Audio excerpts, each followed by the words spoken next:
Christoph, good evening to you. Well, this story's gone around in so many circles today.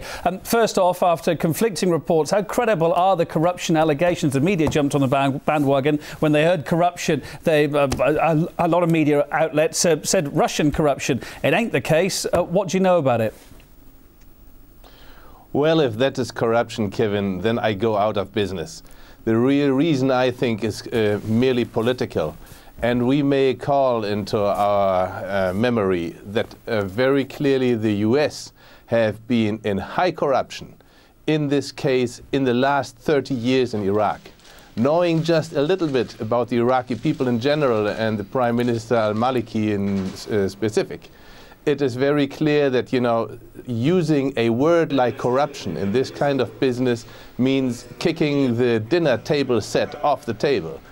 Diplomatically, and that is very unusual. There's only one power in the world which can, you know, put that much pressure on a government head that this kind of language and this kind of rationale for calling off a deal comes on, and that is the United States of America, and that is very regrettable. It is very unwise, and we must say that the size of weapons deals of the US in the region is 15 to 20 times higher than this you know, relatively small deal, and that this is now under this kind of international political pressure. That means how much afraid the United States must be about this kind of little deal.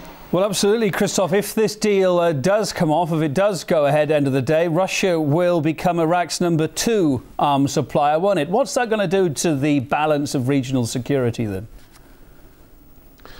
You see, if this deal had gone through, that would have meant for the Iraqi people a kind of, you know, starting a balanced situation of dealing with East and West, so to say. And that would be healthy for the Iraqi people because this is in line with their geographical, very simple geographical situation. Now putting this deal under pressure, you know, that means that the US are insisting on a monopole in the region. And let me tell you that just yesterday we had a big story on EADS, you know, the biggest European armament company. Big corruption story on that company, and they are in fact competing for an American sellout. And that is quite interesting that they are too under this pressure. So if Mr. al-Maliki would now turn to the Europeans to cut a deal, there he would face the same kind of pressure on his European partners. So this is a very interesting global situation right now. Obviously, Iraq's got a big say in it as well. When this deal was signed, the Iraqi Prime Minister said he doesn't want his country to be part of someone's monopoly. What message was he sending out there?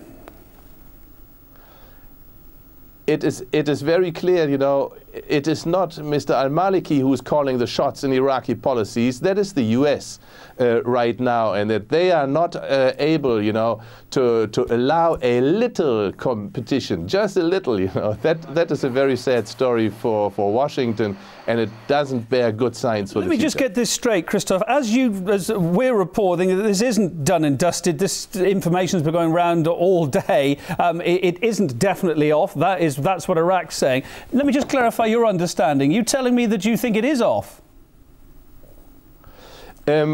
I'm not sure whether it's off, but if it is off and it goes into this direction right now, then of course that would be regrettable.